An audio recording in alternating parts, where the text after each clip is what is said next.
하나님 말씀은 창세기 20장입니다. 아브라함, 그는 선지자라. 그가 너를 위하여 기도하리라. 라는 제목으로 본문을 나누고자 합니다. 성경에서 네게브라는 말은 이스라엘 남쪽 지역에 있는 주로 사막 지형으로 이루어진 유대 산지와 그 산과 산 사이의 계곡으로 이루어진 지역을 말하는 것으로 아라드, 브엘세바, 그랄, 시글락 등을 포함하고 있습니다. 이러한 지역은 성경에 많이 언급되는 지역입니다. 이스라엘 백성의 삶과 역사가 주로 이 네게브 지역을 중심으로 이루어졌기 때문입니다. 이 네게브 지역을 서로 연결하는 통로를 셰펠라라고 부릅니다. 산과 산 사이의 계곡은 사람이 이동하기에 좋은 통로였으며 동서의 경계가 되는 산맥으로 이루어진 가나안의 지형의 특성상 이 통로는 서쪽 블레셋과의 완충지대 역할을 해주었을 뿐 아니라 유대 산지 주요 도시들과 연결되는 도로가 있었기 때문에 수많은 전쟁이 이곳에서 발생하기도 했습니다. 이 셰펠라에는 5개의 골짜기가 있습니다. 이스라엘의 역사를 공부할 때 대부분의 전쟁을 했던 지역들이나 이동 경로 등은 거의 이렇게 5개의 골짜기로 이루어진 셰펠라에서 이루어졌습니다. 이스라엘의 지형적 특성을 한 번은 이해할 필요가 있습니다. 그렇게 기억하시면 나중에 많이 도움이 될 것입니다. 오늘의 본문은 아브라함이 자기가 살던 마므레 소유의 상수리 숲을 떠나서 이 네게브 땅에 위치한 그랄 지역으로 그가 잠시 체류하려고 이동한 모습이 그 배경으로 시작되고 있습니다. 아브라함은 농사를 짓는 사람이 아니라 목축을 하며 살았기에 풀이 있는 곳을 찾아 이동하는 것은 저들의 지극히 평범한 일상이었습니다. 아브라함은 하나님께서 정착하게 하신 땅은 분명히 있었지만 언제나 가축을 먹일 풀을 찾아 이동도 해야 했기에 그가 가는 곳마다 그 지역에 이미 정착하며 살고 있는 사람들과 상호 우호적인 관계를 유지하는 것은 참으로 중요했습니다. 이미 언급했듯이 아브라함이 자기의 수하의 종으로 거느리는 숫자 중 군사로 싸울 수 있는 장정만 해도 318명이나 된다는 것은 그가 이동할 때 그 그룹이 얼마나 큰지 가히 상상할 수 없을 정도임을 알 수 있게 합니다. 이러한 거의 1000명이 넘는 대규모 부족이 수많은 가축들을 거느리고 타 지역으로 들어간다는 것은 이미 살고 있던 정착민들에게는 상당한 부담과 위험이 아닐 수 없었기에 이러한 긴장 관계를 해소하기 위해서는 그 지역의 왕과 상당한 신뢰의 관계를 아브라함은 쌓아야만 했습니다. 오늘의 본문의 사건은 이미 앞서 아브라함이 가뭄 때에 이집트로 내려가서 아내를 자기 누이라 속였던 일을 기억나게 합니다. 그러나 그러한 상황은 비슷해 보이지만 그 사건의 성격은 전혀 다른 모습으로 전개되고 있음을 볼 수 있습니다. 그때의 사건의 주체는 아브라함이었습니다. 그러나 이 사건의 주체를 가만히 보면 아브라함이 아니라 하나님 자신임을 좀 더 구체적으로 볼 수 있기 때문에 전혀 다른 그 배경과 성격이 있는 것입니다. 하나님, 사라 때문에 아비멜렉 온 집안의 아내와 여종의 태의 문을 이미 닫으셨습니다. 하나님께서 주체가 돼서 이 일들을 진행하기를 시작하신 것입니다. 아브라함이 하나님께 기도하며 하나님이 아비멜렉과 그의 아내 여종을 치료하사 출산하게 하셨으니 여호와께서 이왕이 아브라함의 아내 사라의 일로 아비멜렉의 집의 모든 태를 닫으셨음이더라. 그랄 왕 아비멜렉에게는 자녀가 없었습니다. 아내와 자기 집안에 속한 여종들 전부가 아이를 낳을 수 없었기에 아비멜렉에게는 후사에 대한 간절함이 많았으나 어찌할 수 없던 것이었습니다. 지역적 특성상 외부의 접촉도 많지 않아 새로운 아내를 또 찾는 것도 쉽지 않았습니다. 그런데 성경은 이러한 아비멜렉에게 후사가 없던 문제가 여호와 하나님의 주권적 섭리 속에서 이미 오래전부터 그렇게 그 집에 속한 여인들 모두의 태의 문을 막으셨기 때문이었다고 분명하게 기록하고 있습니다. 그리고 그 중심에는 바로 사라 때문에 그렇게 하셨다는 것이었습니다. 그리고 이것은 사라를 아내로 맞아들여서 하나님의 저주를 그 아비멜렉이 받아 태의 문이 막혔던 것이 아니라 사라가 이곳 그랄 지역에 들어오기 전부터 이미 하나님께서는 사라의 일을 계획하시고 아비멜렉에게 속했던 모든 여인들의 태를 이미 막아놓고 기다리고 계셨다는 것입니다. 그러니까 모든 스케줄 속에서 하나님께서 아브라함에게 지금 25년간의 스케줄 속에서 그랄 지역에 있던 그 아비멜렉에게 있어서도 하나님의 계획을 위해서 그렇게 준비하시고 진행시키고 계셨다라는 것입니다. 이러한 그랄 왕 아비멜렉의 가정의 배경하에서 아브라함이 아비멜렉에게 있는 그랄 지역으로 들어가게 된 것입니다. 아브라함은 이미 여호와 하나님으로부터 앞으로 1년 후에는 아내 사라를 통하여 아들을 얻게 될 것이라는 하나님이 의지를 담은 말씀을 분명히 들은 바 있었지만 아브라함은 여전히 아내 사라에 대하여 아이를 낳을 것을 기대하고 있지는 않고 있었습니다. 하나님께서는 당신이 직접 아브라함과 사라를 방문하셔서 친히 후사에 대한 하나님의 축복의 말씀을 해 주셨지만 여전히 그 말씀을 사실적으로 받아들이지 못하고 있는 아브라함과 사라를 알고 계셨기에 그랄 왕 아비멜렉을 통하여 아브라함과 사라에게 하나님의 언약적 성취가 어떻게 이루어지게 되는지를 분명히 보게 하신 것이었습니다. 아브라함은 내 아내로 말미암아 사람들이 자기를 죽일까 염려하고 있었습니다. 아브라함이 이르되 이곳에서는 하나님을 두려워함이 없으니 내 아내로 말미암아 사람들이 나를 죽일까 생각하였음이요. 또 그는 정말로 나의 이복 누이로서 내 아내가 되었음이니라. 하나님이 나를 내 아버지의 집을 떠나 두루 다니게 하실 때에 내가 아내에게 말하기를 이후로는 우리의 가는 곳마다 그대는 나를 그대의 오라비라 하라. 이것이 그대가 내게 베풀 은혜라 하였었노라. 지금 이 변명을 아브라함이 아비멜렉에게 하고 있는 것입니다. 결혼을 하면서부터 아이를 낳을 수 없었던 사라에게 아브라함은 한 가지 부탁을 하며 서로의 이 관계의 타협점을 찾고 있었습니다. 그것은 언제나 이동이 많았던 아브라함에게 비록 자녀는 없었지만 아내 사라의 모습은 가는 곳곳마다 그 지역 사람들의 관심의 대상이 되고 있던 것을 알고 있었기에 그 아내로 말미암아 혹시 자기가 저들에게 죽임을 당할까 염려하므로 혹시 이동을 하게 될 때에는 아내가 아니라 서로 남매지간이라 말하자고 한 것입니다. 그리고 이것을 아이를 낳지 못하는 아내 사라가 남편을 위해서 해줄 수 있는 유일한 일이라고 아브라함이 사라에게 말했던 것입니다.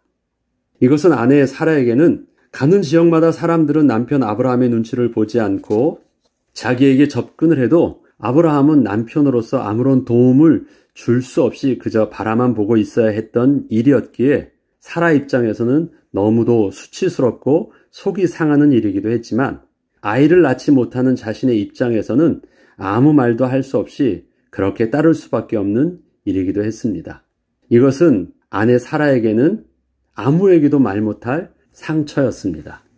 아브라함의 아내였던 사라는 후사를 낳을 수 없었던 문제 때문에 아브라함에게 진정한 아내로 인격적 대우를 받지 못하고 있었던 것입니다.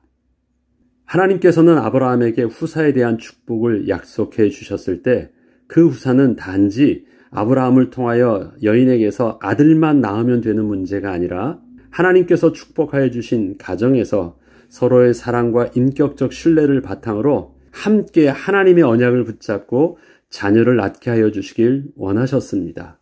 그렇기 때문에 하나님께서는 지난번에도 말씀드렸듯이 사라를 통하여 이것이 아브라함의 시간표이기도 했지만 25년간의 시간이 바로 그 안에 사라의 시간표였던 것도 하나님은 계획 속에 있었음을 말씀드린 것이고 아브라함에게 아브라함이라는 열국의 아비라는 이름을 주셨음과 동시에 사례를 사라라고 하며 열국의 엄이라는 말도 동시에 함께 주신 것도 그러한 이유이셨고 하나님께서 아브라함에게만 나타나셔서 후사에 대한 약속을 한 것이 아니라 아브라함과 사라에게 함께 나타나셔서 아브라함도 웃고 있었고 사라도 웃고 있었던 그 모습 안에서 저들이 함께 웃었던 그 웃음이 이제 하나님의 기쁨의 응답의 웃음으로 바뀌어질 수 있도록 하게 하셨던 것입니다. 하나님의 계획은 아브라함 중심으로 되어 있지 않고 아브라함과 사라 그 둘이 한 몸을 이뤄서 하나님의 영광의 부부의 모습으로 되어지는 것을 처음부터 원하시고 진행하셨음을 우리는 계속해서 볼 수 있었습니다. 만약에 지금의 상황에서 혹시 사라를 통하여 아들을 낳는다 해도 사라 자신은 아브라함과의 관계에 대해서는 해소가 되지 않은 상황에서 그저 아이만 낳아준 여인 그 이상은 되지 못할 것입니다. 아비멜렉은 사실 선의의 피해자였습니다. 그래서 하나님께서 이렇게 말하는 것입니다. 주여, 주께서 의로운 백성도 멸하시나이까? 그의 아내 사라를 자기 누이라 하였으므로 그랄 왕 아비멜렉이 사람을 보내어 사라를 데려갔더니 그 밤에 하나님이 아비멜렉에게 현몽하시고 그에게 이르시되 내가 데려간 이 여인으로 말미암아 내가 죽으리니 그는 남편이 있는 여자임이라. 지금 아비멜렉은 자기 집안의 모든 태문이 닫혀 있기 때문에 이제는 기회가 생긴 것이에요. 새로운 여인이 외부에서 들어오게 된 것이에요. 그는 그 사라를 통해서 후사를 얻기를 원했습니다. 그리고 그를 정상적인 절차와 방법을 통해서 그를 데려온 것이에요. 아비멜렉에게는 전혀 잘못이 없습니다. 그런데 그 사라에 대해서 하나님께서 강력하게 막으신 것입니다. 아비멜렉이 그 여인을 가까이 하지 아니하였으므로 그가 대답하되 주여, 주께서 의로운 백성도 멸하시나이까? 여기서 의롭다라는 것은 나는 법적으로 아무런 하자 없는 일들을 하였다라는 것입니다. 하나님이 말씀하신 그 의로움을 말하는 것이 아니라 세상에서도 나는 절차상에 아무런 잘못이 없다라는 것을 어필하고 있는 것입니다. 그가 나에게는 이는 내 누이라고 하지 아니하였나이까? 그 여인도 그는 내 오라비라 하였사오니 나는 온전한 마음과 깨끗한 손으로 이렇게 하였나이다. 하나님이 꿈에 또 그에게 이르시되 내가 온전한 마음으로 이렇게 한 줄을 나도 알았으므로 너를 막아 내게 범죄하지 아니하게 하였나니 여인에게 가까이 하지 못하게 함이 이 때문이니라. 나도 안다. 하나님 말씀하신 것입니다. 하나님의 선하신 계획 속에 진행되고 있던 이 사건은 먼저 하나님께서 아비멜렉에게 꿈에 분명히 말씀하여 주심으로 아브라함의 아내 사라를 절대 건드리지 못하게 하셨습니다. 아비멜렉의 입장에서는 억울한 면이 있었지만 하나님께서는 그러한 아비멜렉에게 내 잘못은 아니었음을 알기에 이렇게 미리 말씀하여 주심으로 재앙을 면하게 하여 주신 것이라 말씀하여 주셨습니다. 그랄 왕 아비멜렉은 하나님의 백성은 아니었으나 하나님의 백성을 위한 축복의 도구로 사용된 인물이었습니다. 하나님께서는 그랄 왕에게 그는 선지자라 그가 너를 위하여 기도하리니 그때에 내가 살리라 라고 말씀을 하십니다. 이제 그 사람의 아내를 돌려보내라. 그는 선지자라 그가 너를 위하여 기도하리니 내가 살려니와 내가 돌려보내지 아니하면 너와 내게 속한 자가 다 반드시 죽을 줄 알지니라. 아비멜렉이 그 날에 아침에 일찍 일어나 모든 종들을 불러 그 모든 일을 말하여 들려주니 그들이 심히 두려워하였더라. 하나님께서는 아비멜렉에게 아브라함 자신도 모르는 아브라함에 대한 신분을 말해줍니다. 아브라함은 선지자라는 것입니다. 다시 말해서 하나님께서 특별히 택하신 거룩한 하나님의 사람이라는 것입니다. 당시에 선지자라는 것은 이방 종교 속에서도 그 제사장이라는 신분은 그 신과 특별히 통하는 사람이에요. 여기서 지금 아비멜렉에게 선지자라고 말할 때는 아비멜렉 수준을 통해서도 이해할 수 있는 말입니다. 그는 특별히 하나님과 통하는 사람이라는 것이에요. 내가 너에게 나타났는데 나는 그와 통하는 사람이라는 것을 명확하게 그의 신분과 영적인 권위가 있다라는 것을 그 아비멜렉에게 알려준 것입니다. 그리고 그가 아비멜렉을 위해서 기도해 주어야 아비멜렉이 하나님의 저주를 피하게 되고 또한 복을 얻게 될 것임을 말해준 것입니다. 이와 같이 하나님께서는 아브라함에게 그랄 왕 아비멜렉과의 사건을 통하여서 하나님께서 주셨던 복의 근원의 축복이 어떠한 축복을 받는 것인지 분명하게 알게 하여 주시길 원하셨습니다. 아브라함 자신이 어떠한 신분인지를 자신이 혹시 죽을까 염려함으로 눈치를 보고 있던 그랄 왕으로부터 하나님은 아브라함에게 직접 듣게 하신 것입니다. 그랄 왕은 이 사실을 아침에 일어나 자기에게 속한 모든 종들에게 알려주게 되었고 또 아브라함을 절대 건드리지 말고 잘 섬기도록 하였으며 사라 또한 아브라함의 아내임을 분명하게 알게 해주어 그랄 지역에 있는 모든 사람들이 사라를 함부로 대하지 못하게 하였습니다. 그렇지만 애굽의 바로 왕처럼 아브라함을 그 살던 지역으로 다시 되돌려 보낸 것이 아니라 아브라함이 그랄 지역에 거류하고 있는 동안 잘 보호받고 편히 살 수 있도록 모든 배려를 다해 주었습니다. 지난번 애굽에서는 어떤 일이 일어났습니까? 그 땅을 떠나서 다시 원점으로 가게 했죠. 이것은 하나님께서 강권적으로 그렇게 이끄셨기 때문에 다시 원점으로 돌아왔고, 이것은 아브라함의 불신앙이었기 때문에 다시 원점으로 돌아가게 하신 것이었습니다. 그러나 지금 이 모습은 아브라함의 일상 속에서 되어지는 일들 속에서 그것이 꼭 불신앙 때문에 이동을 하거나 그 그랄 지역으로 간 것이 아니었고, 그가 불신앙이었다라는 것은 속였던 내용들이었지만 아브라함의 변명을 들어보면 그것도 이미 이전부터 그렇게 습관처럼 하고 있었던 일들입니다. 자기 아내를 속였던 일들은 지금 특별히 처음으로 하는 일들이 아니에요. 성경은 2번을 기록하고 있지만 아브라함과 아내 사라의 입장 속에서는 가는 곳마다 사람들에게 그렇게 소개하고 그렇게 알게 하는 것은 일상이었던 일들이었습니다. 아브라함이 하나님께 기도하며 아비멜렉의 가문의 후사를 허락하십니다. 아브라함이 하나님께 기도하며 하나님이 아비멜렉과 그의 아내와 여종을 치료하사 출산하게 하셨으니 여호와께서 이왕에 아브라함의 아내 사라의 일로 아비멜렉의 집의 모든 태를 닫으셨음이더라. 하나님께서는 아비멜렉을 통하여 너는 하나님의 거룩한 사람이라는 내용을 아브라함이 직접 듣게 하셨습니다. 그리고 아브라함은 그 아비멜렉을 위하여 이제는 선지자답게 거룩한 하나님의 사람답게 축복의 기도를 하게 되었을 때 아비멜렉의 아내와 집안의 모든 여종들의 태의 문을 치료하여 주시고 열어주시는 것을 아브라함이 경험하게 되었습니다. 이것은 아브라함에게 있어서는 지난날에는 전혀 생각지도 못했던 자신에 대하여 하나님이 베풀어 주셨던 그 축복의 모습이었습니다. 자기 자신도 몰랐던 하나님의 그 영적인 권위에 있는 모습을 자기가 드디어 인식하게 된 것입니다.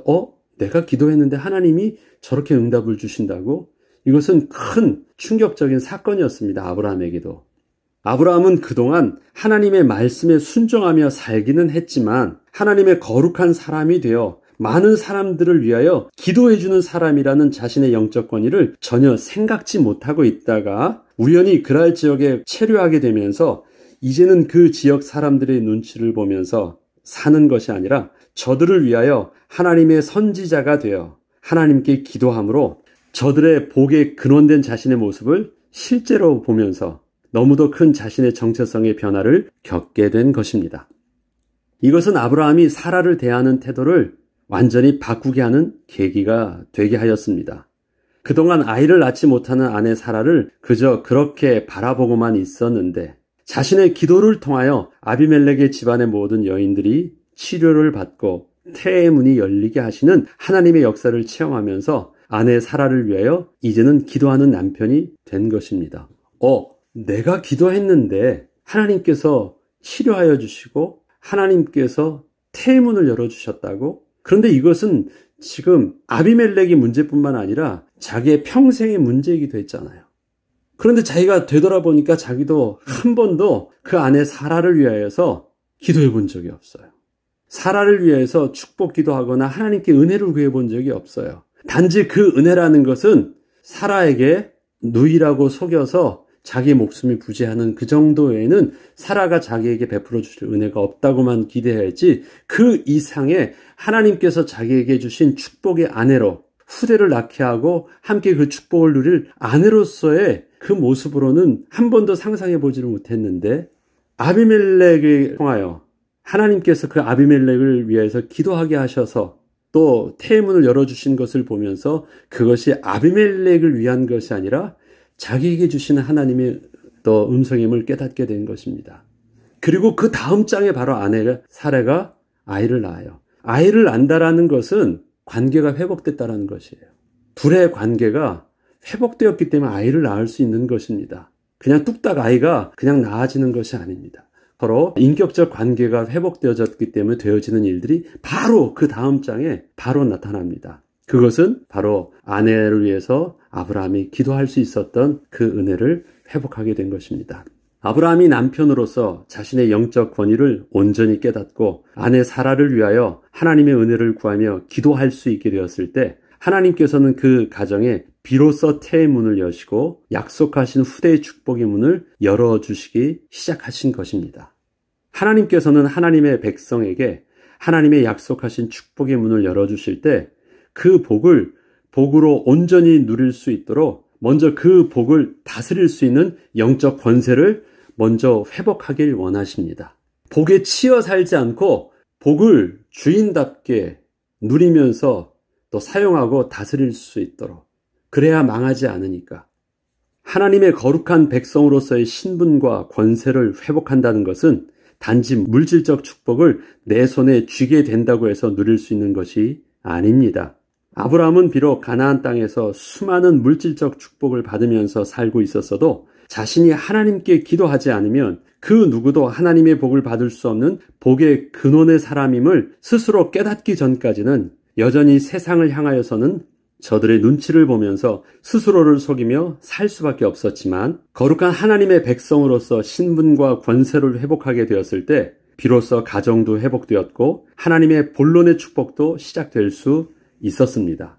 하나님께서는 우리 또한 거룩한 하나님의 백성이요 하나님의 자녀로 부르셨습니다.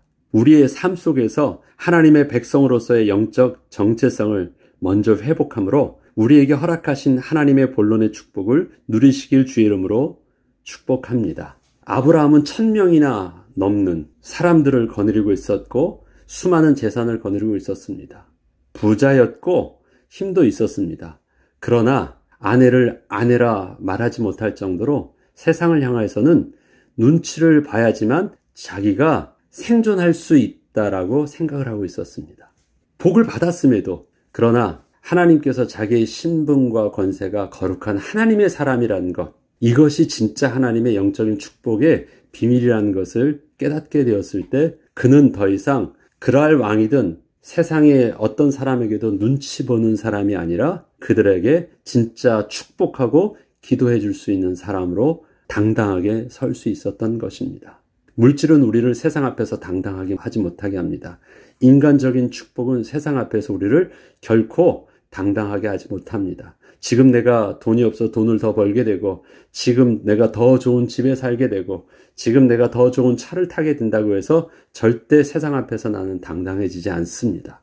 여전히 또 나는 그 위에 있는 사람에게 눈치를 보고 있습니다. 그러나 우리의 최고 위에 계신 하나님의 사람으로 내가 서게 될 때는 비록 세상 앞에서는 부족해 보여도 세상의 복의 근원으로 당당히 서게 될 것이고, 그때부터 우리는 하나님의 진짜 본론의 축복을 누리는 거룩한 백성의 모습을 회복하게 될 것입니다. 그 은혜가 저와 여러분에게 누려지길 주의 이름으로 축복합니다. 기도하겠습니다.